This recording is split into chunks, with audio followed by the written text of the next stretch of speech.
of witnesses and the subpoena of new witnesses, there's a rider that is contained in these provisions, and that rider is as follows. If his evidence appears to the court essential to the just decision of the case, that is what 167 says. 186 says, if the evidence of such witness appears to the court essential to the just decision of the case, the operative phrase here is just decision of the case. Now, in amplification of what is being said about this provision, this is what we're submitting. That although the two provisions of the Criminal Procedure Act do not deal with affording the applicant a reasonable opportunity to prepare for his defense in order to challenge the state's case against him, the evidence that he requested the court to allow him the opportunity to amass is essential to the just decision of the case. And this is exactly what Section 167 and Section 86 says. This deals with the justness of the decision of the court in respect of the case. Now we are submitting, my Lord, that the just decision is one that is based on the ethos of the Constitution. It is one that is arrived at on the principle of the rule of law. It is one that is fair in terms of Section 35(3) of the Constitution. And all these factors are embodiments of a fair trial. My Lord, we're not requesting something fancy, something trivial, something unheard of.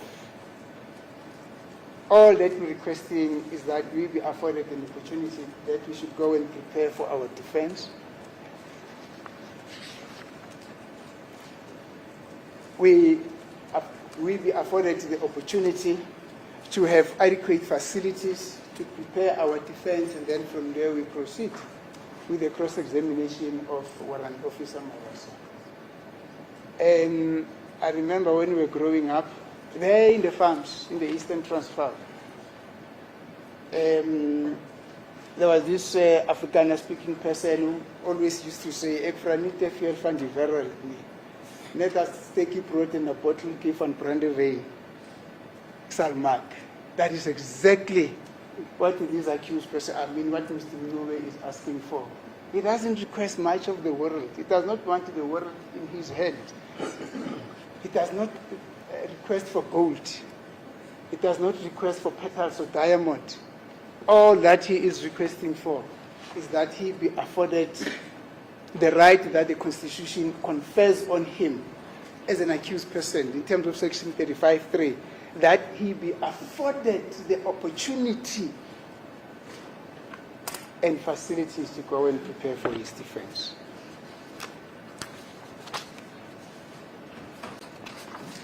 Now,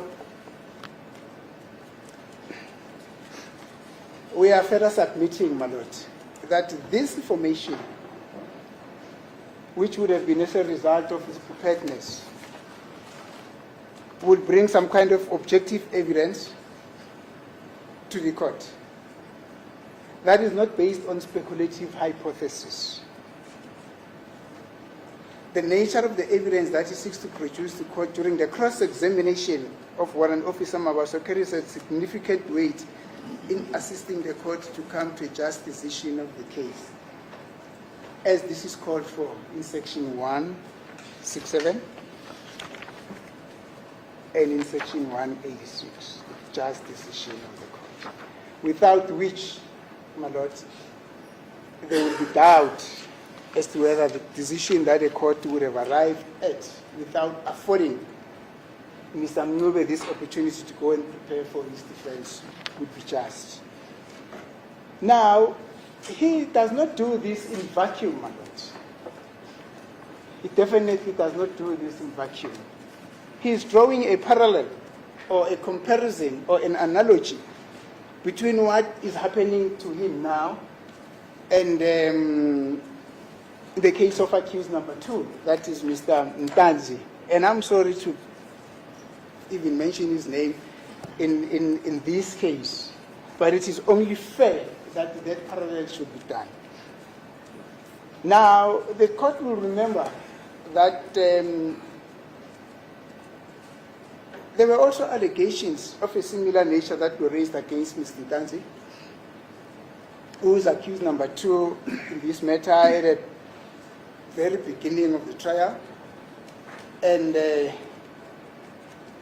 if my memory serves me well, he got referred to for dental assessment. The result of his assessment were presented to court as evidence through Dr. Tlokwe. Thank you, Mr. Ramsupi. Through Dr. Tlokwe. And as a result of the report that was placed before court, Mr. Ntanzi was able to challenge the state's case on that aspect of the evidence because he had all the information at his disposal and having had been accorded sufficient time to prepare for his defense in this regard. It is thus inconceivable that the applicant can be denied a similar opportunity. Denying him that opportunity will be contrary to the spirit of the Constitution and will violate Section 9 of the Constitution of the Republic of South Africa, Act number 108 of 1996, which states as follows. Now, Section 9 of the Constitution deals with equality. And Section 9.1 of the Constitution says, everyone is equal before the law and has the right to equal protection and benefit of the law. Everyone is equal before the law and has the right to equal protection of the law. Again, my lord, I went through the Constitution. I could not find a clause that says everyone is equal before the law, but some are more equal than others. It really can be that Mr. Ntanzi, in the preparation of his case and the cross-examination and in the cross-examination of witnesses who had come to testify on whether or not he had a golden teeth at the time at which this offense was allegedly committed, had an opportunity to prepare for that defense. And the same opportunity does not get afforded to accused number 3, who is an applicant in this matter, who gets confronted with this new evidence 23 months after the commencement of the trial, who gets confronted with this evidence that the state had in its possession for 5 years. I'm talking about the prosecution now. That the state has been in possession of this information for almost 10 years. I'm now referring to the police. That will not only be fair, my lord. Accused number 3 will be denied dignity not only in this trial, but in heaven and earth. Will not be accorded to the proper dignity. Now, I've said, my lord, that our application is based on certain pillars. That was just but what the Constitution was saying. Now, we further submit that the approach to a fair trial right was enunciated as follows by the Constitutional Court in the case of State versus Japai. Now, the citation of that case is a case that was heard in, or the citation is 2005, volume 1, SACR, page 215. It's a Constitutional Court decision, and the judgment was delivered on the 18th of February 2005. My memory serves me well. I think it was delivered by Judge van der Westhuizen, and let me just confirm that.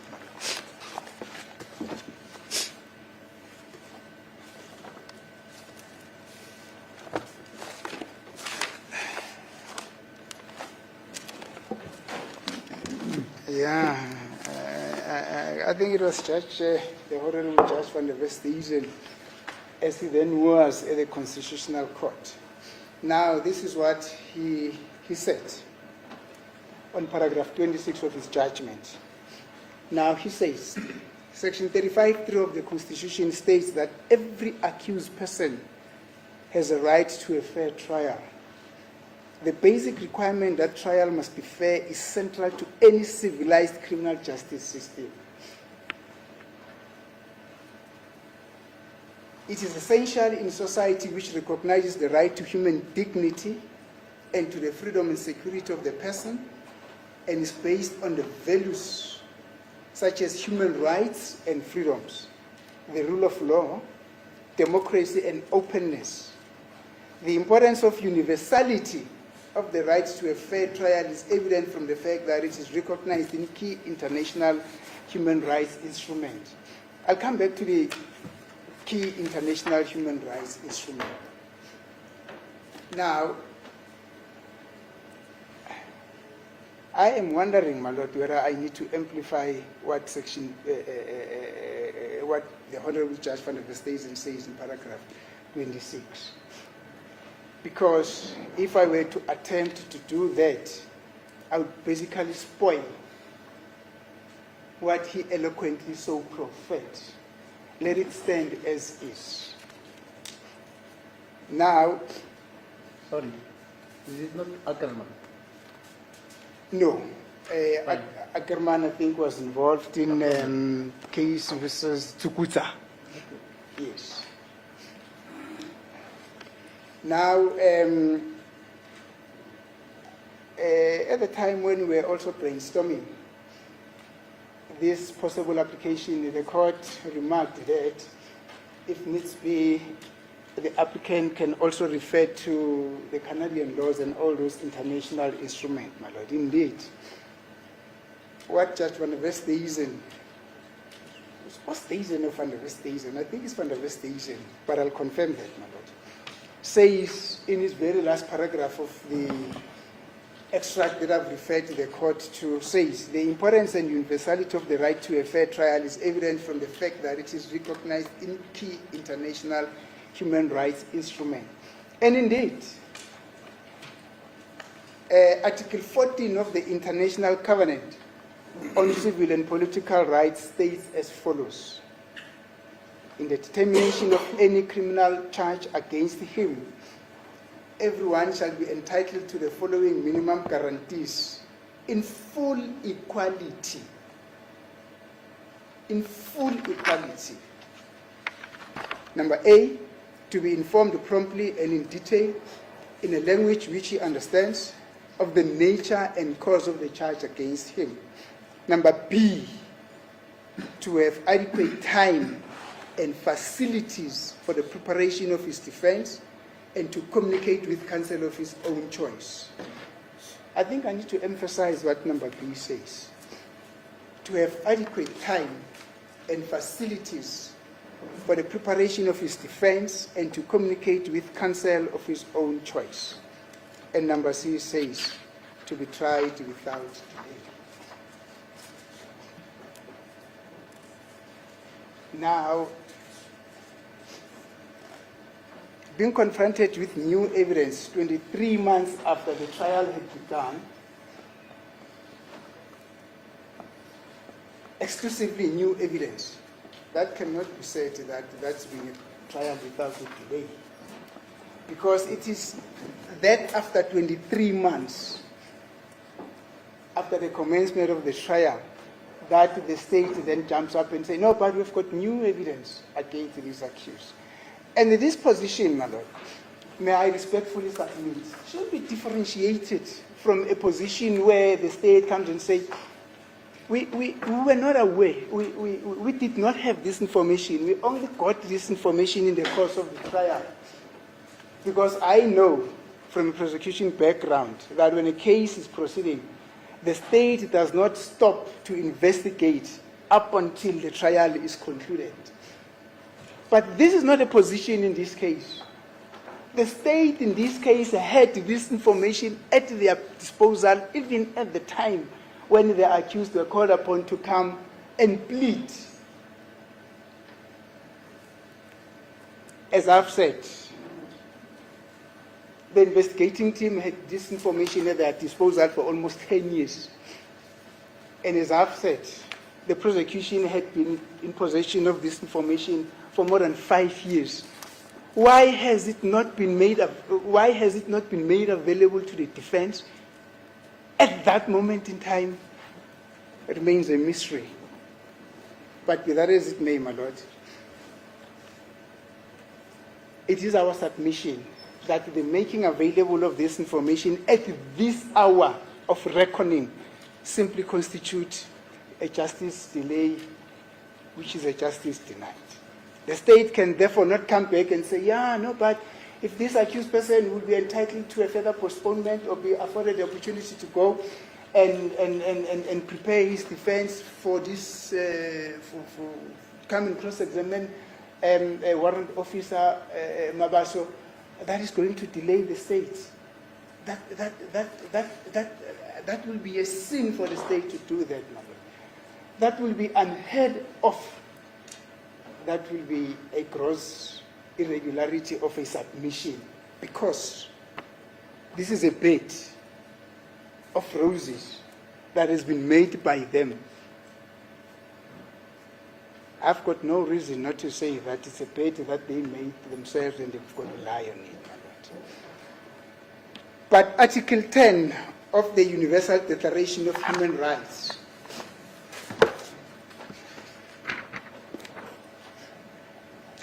Article 10 of the Universal Declaration of Human Rights states as follows, that everyone is entitled in full equality to a fair and a public hearing by an independent and impartial tribunal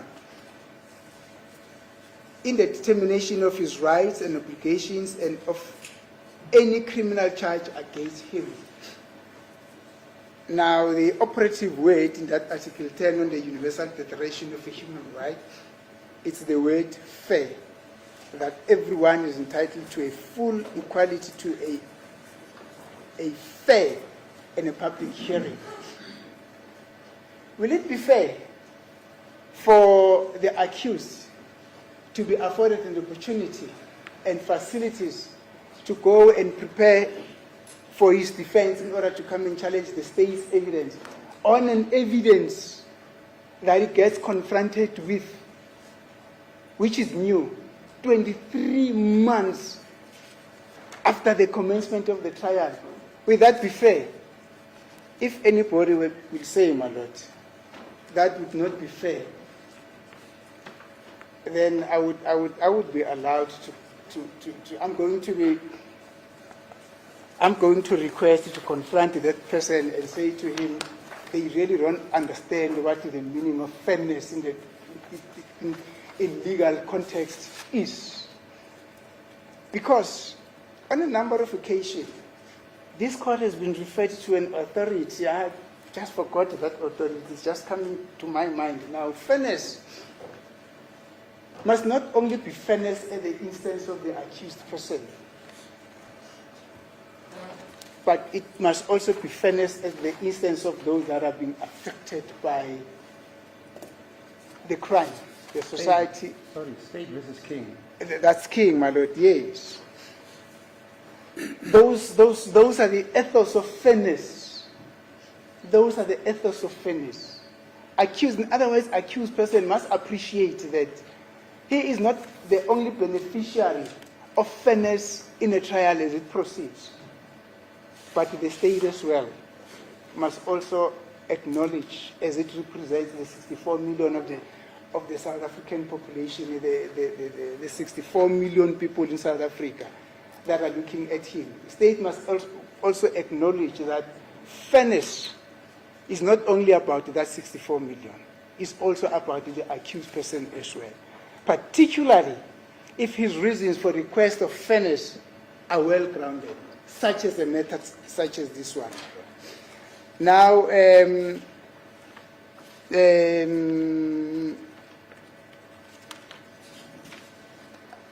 I'm proceeding with the international instruments.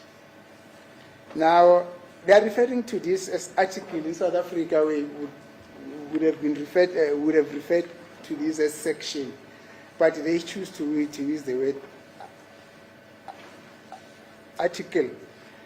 And then Article 6 of the European Covenant for the Protection of Human Rights states as follows: in the determination of his civil rights and obligations, or of any criminal charge against him, everyone is entitled to a fair and public hearing within a reasonable time by an independent and impartial tribunal established by law.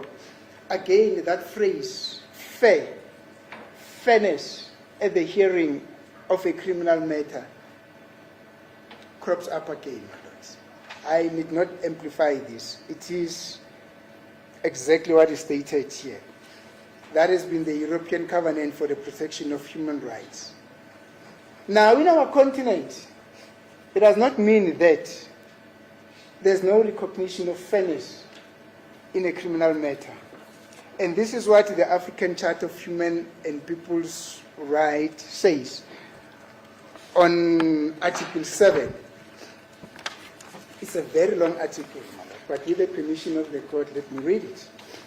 Now, it says, Article 7, sub-article 1, every individual shall have the right to have his cause heard. His cause heard.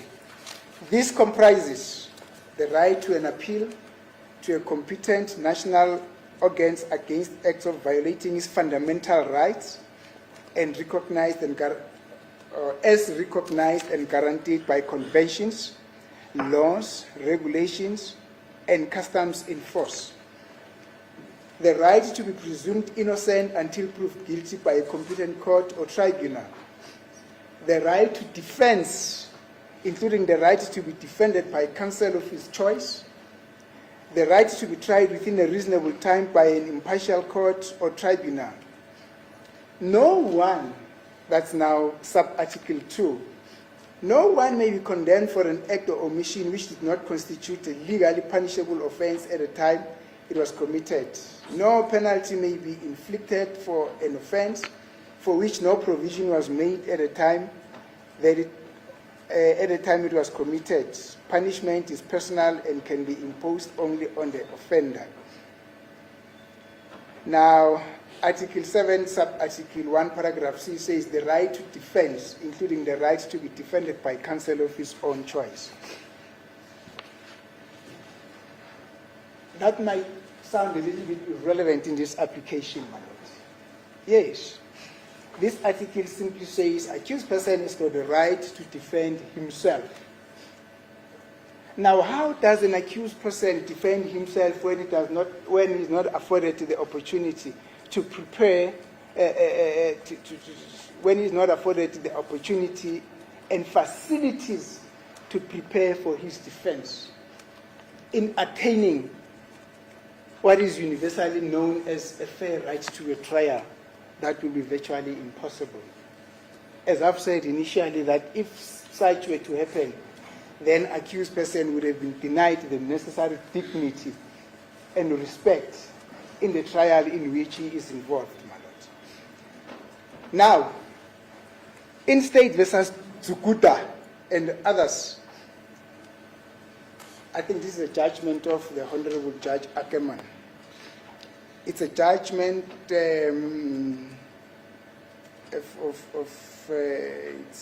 a very, the citation there, it's 2011 Butterworth Criminal Law Report, page 1252, Constitutional Court. And it was penned, or it was given on the 27th of September 2000. Now, this is what the court had to say in Zukuta. Now, in paragraph 9, the court said, as was laid by this court in Zuma's case is also a constitutional court judgment. Yes, it is. Yes, my lord. And it does not refer to the former state president of the country, Mr. Jacob Kedlayi Zuma. It refers to another Zuma. An accused rights to a fair trial under Section 35(3) of the Constitution is a comprehensive and embraces a concept of substantive fairness, which is not to be equated with what might have passed muster in our criminal courts before the Constitution came to force.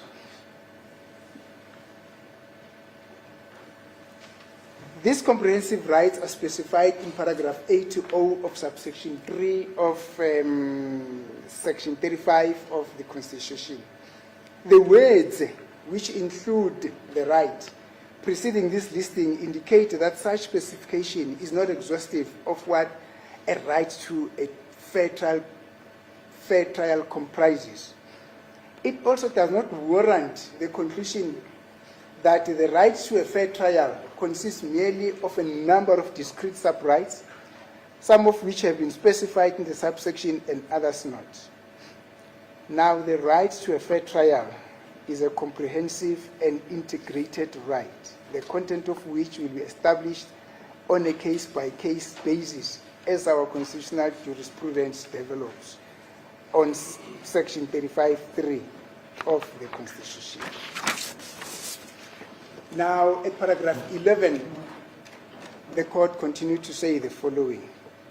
At the heart of a right to a fair criminal trial and what infuses its purpose is for justice to be done and also be seen to be done. But the concept of justice itself is a broad and a protean concept.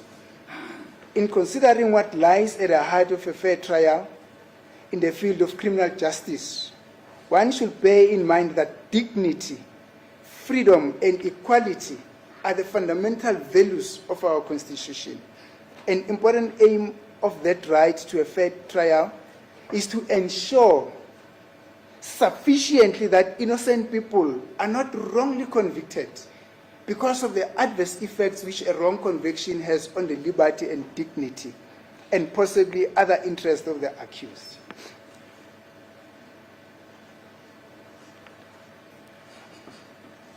As I've said, Margaret, initially, or in the course of my submission, I am wondering if I need to amplify this, because I am afraid that should I start to amplify this, I am going to spoil what the Honorable Judge of the Constitutional Court so eloquently proffered in this paragraph in his analysis of what a fair criminal trial is. I would rather not spoil it by trying to emphasize it, my lord. But now... You don't want to quote Kentridge? I'm coming, my lord. Oh, I see. Yes. Okay. Yes. I think the Honorable Judge Kentridge was involved in the Zuma case. Yes. Yes. Now, the court, as I've said initially, that it hinted that he's not aware of a specific procedure that would allow the court to deal with the situation which is the basis of this of this application. And this is my submission in that regard, my lord. Now, I'll come and deal with the provisions of Section 173 of the Constitution. We are saying in our heads of argument that, as we have mentioned in paragraph 20 of our heads of argument, the Criminal Procedure Act does not have a specific provision which deals with the matter under consideration. In dealing with this apparent lacuna, the court in the Tsagudza case stated the following at paragraph 10, and it said, it cannot be assumed that a fair trial, as required by Section 35(3), can only be achieved by one system of a criminal procedure. I think I need to repeat this. It cannot be assumed that a fair trial, as required by Section 35(3), can only be achieved by one system of criminal procedure. there may be more than one way of securing the various elements necessary for a fair trial, and provided the legislature devises a system which effectively secures such rights, it cannot be faulted merely because it settles for a system which departs from past procedures. The norm prescribed by Section 35(3) is a fair trial. The question to be determined in each case is whether the criminal procedure scheme or the relevant part thereof, devised by the legislature, whatever its form, conforms in substance to that norm. Now, again, my Lord, I do not wish to amplify what the court said in this Zuma case. I mean, in this Zagutsa case that I've just referred to the court to. This simply means that even if the Criminal Procedure Act does not make a provision for a specific procedure in on how circumstances such as this one should be dealt with, the courts are called upon, if that would not be a violation of the law, to implement or to see to it that the spirit of the Constitution is implemented or is given effect to, my Lord. Now, Section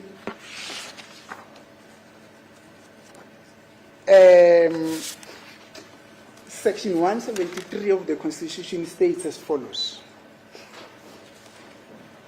inherent power. The Constitutional Court, the Supreme Court of Appeal, and the High Courts of South Africa each has the inherent power to protect and regulate their own processes and to develop the common law, taking into account the interest of justice. Let me repeat this. Taking into account the interest of justice. In other words,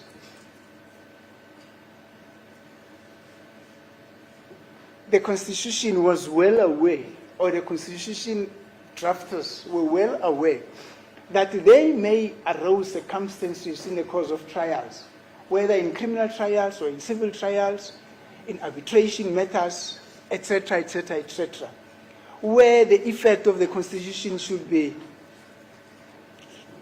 given effect to. However, because of lack of a specific procedure in dealing with that particular scenario, then the court might come and say, no, but there's no law that says we should do this. There's no law that we should do that. Then the drafters of the Constitution thought ahead and said, no, Mosi, the Constitutional Court, the Supreme Court of Appeal, and the High Court, let us give them inherent powers to regulate their own processes and to develop the common law. In other words, even if such procedure is not specifically stated in the subordinate legislation, that should not be a bar to them not to give effect to the spirit of the Constitution. They can simply invoke their inherent powers and say, no, in the interest of administration of justice, and in this case, in the interest of a fair trial in terms of Section 35(3), we are going to adopt this process for as long as nobody is prejudiced, for as long as nobody is going to cry foul of the process that we are going to implement. We are going to do this. That is the power. It's a power I wish I had, my Lord, as a person. Unfortunately, the Constitution doesn't really warrant that individual people should have these powers. These are all embracing powers, inherent powers. But they are not supposed to be utilized in a vacuum. They are supposed to be utilized in instances where the interest of justice demands. Now the question is, do interest of justice demand that accused number 3 be afforded the opportunity to go and prepare and the necessary facilities to go and prepare his defense on the new evidence that has been introduced by the state? 23 months after the trial has commenced, when the state had this information for 10 years in their possession, when the state has this information for 5 years in their possession, should the court really invoke these powers in order to see to it that Mr. Meyiwa is accorded a fair trial? I am looking forward with keen interest to receiving an unfavorable answer to that question. Thank you. Thanks. Ramsey, I'm not done, my lord. You're done? No. Oh, okay, fine. Thank you, my lord. I thought you said, when you say thank you, it means you're finished. No, I'm saying I am looking forward to receiving an unfavorable response to the answer that I've asked as a solilog. And I was saying thank you to that, my lord. Oh, Now, we further amplifying what has just been mentioned by the inherent power as follows, my lord. The provision of this section ensure that when the court, now which section? Section 173. Ensure that when the courts mentioned therein are called upon to give effect to the spirit of the clauses of the Constitution, are not limited in their duties to do so for want of a standing procedure in circumstances where one does not exist. Now, the Constitution is the supreme authority that is superseded by none. The preamble to our Constitution states as follows, my lord, that the Constitution is adopted as the supreme law of the Republic so as to heal the divisions of the past and establish a society that is based on democratic values, social justice, and fundamental human rights. Does what Mr. Meyiwa requests this court to accord him not a fundamental human rights? I am also looking forward to receiving an unfavorable response to this question, my lord. sorry. But I know the clauses. Yes. You know what strikes me, because I think aloud. Yes, my lord. I thought you'd say South Africa belongs to those, all those who live in it. Is that not how it starts, the preamble? Okay, never mind. I've got a constitution here, my No, lord. you said the preamble. Yes. Yeah, does it say that? Let me say part of the preamble that is Okay. relevant to the case that I'm All right. dealing with here, my lord. I'm looking at a clause that says South Africa belongs to all those who live in it. It does not say, it says we, the people of South Africa, We declare? recognizes the injustices of the past, honor those who suffered for justice and freedom in our land, respect those who have, let me wear my spectacles. There's a doctor. Where's the doctor? He knows it by heart. Thank you, my lord. I've just worn my spectacles now. It says, respect those who have worked to build and develop our country. Those who have worked to build and develop our country, and believe that South Africa belongs to all those who live in it, united in our diversity.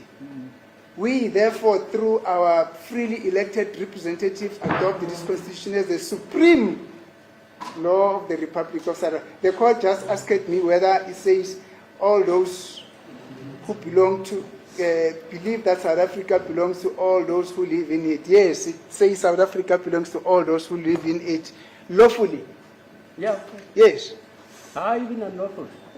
Yes, Mara. It does not promote illegalities or unlawfulness. It simply says all those who live in South Africa lawfully. Fine. I may not get into the terrain, my lord, because that's not the purpose of this explanation. Now, my lord, it says that the Constitution is adopted as a supreme law of the Republic so as to heal the divisions of the past and establish a society that is based on democratic values, social justice, and fundamental human rights. Lay the foundation for a democratic and open society in which the government is based on the will of the people and every citizen is equally protected by the law. Mr. Meyiwa Franite Fiel van die Wêreld, he does not request a lot of this world. He simply says to the court, can I please be afforded the opportunity and the necessary amenities, which are facilities, to go and prepare my defense, even before I start to cross-examine Mr. Mabaso. Because the evidence that Mr. Mabaso just came up with was a shocker to me. I have not been expecting that I'll be confronted with this evidence 23 months after the trial. He does not ask too much. He simply requests that, my lord. Now,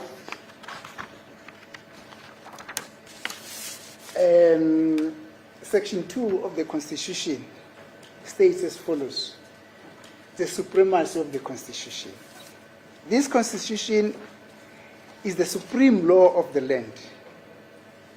Law or a conduct which is inconsistent with it is invalid, and the obligations imposed by the Constitution must be fulfilled. Now, Mr. Mube is not standing there and saying, can you please hear me and hear me well? I am crying for the following, basing his pleas on nothing, simply basing his pleas on the Constitution of the Republic of South Africa. And Section 2 of the Constitution says that the obligations that are imposed by the Constitution must be fulfilled. Section 35(3) is a right that is imposed by the Constitution. Why should it not be imposed or fulfilled? Fulfilled, actually, that's the way that is used by the Constitution. Why can't it be fulfilled? Yet again, my lord, I will be waiting very keen for an unfavorable answer to this question. Now, we further submit, my lord, that an institution, including courts, will thus not be castigated merely because that system or the court are settling for that institution or the court are settling for a system which departs from past or standing procedures in its quest to see that justice is not only done, but is also seen to be done. Those who understand the phrase, justice being seen to be done, those who understand the phrase, justice being done and being seen to be done, would basically understand what it really means in the context of this case, my lord.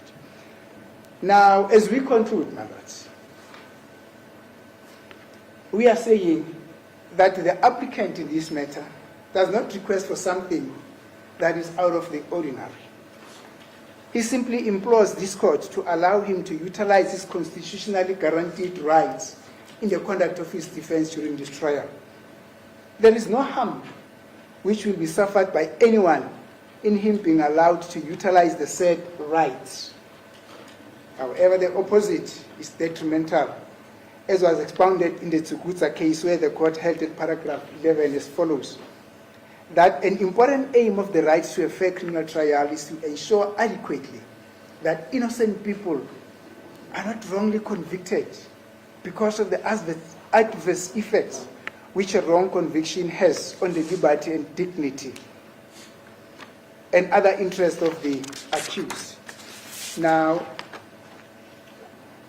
we are saying that on the conspectus of the merits of the case and on the basis of the above mentioned, being the Constitution, being the cases that the court has been referred to, it is respectfully submitted that the applicant has successfully made a case to have this request granted by the Honorable Court. I would further add, my lord, that I think it's a point that I've already mentioned. I'm not even so sure. You want costs? No. Okay.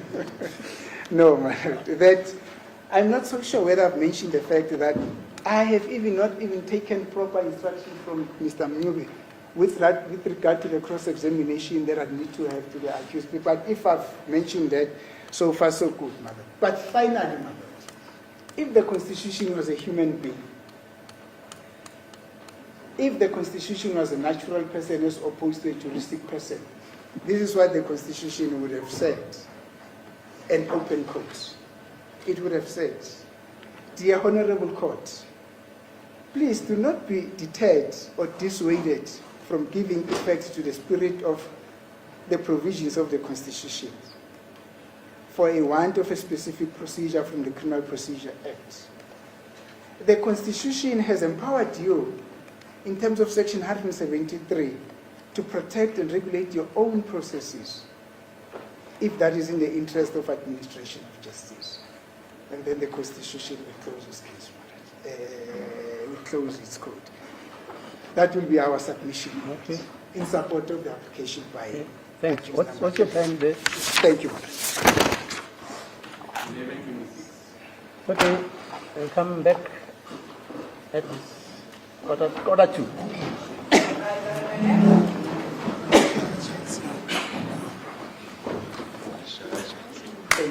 Mela, I'm taking a different tangent. So I'm going to work the same thing.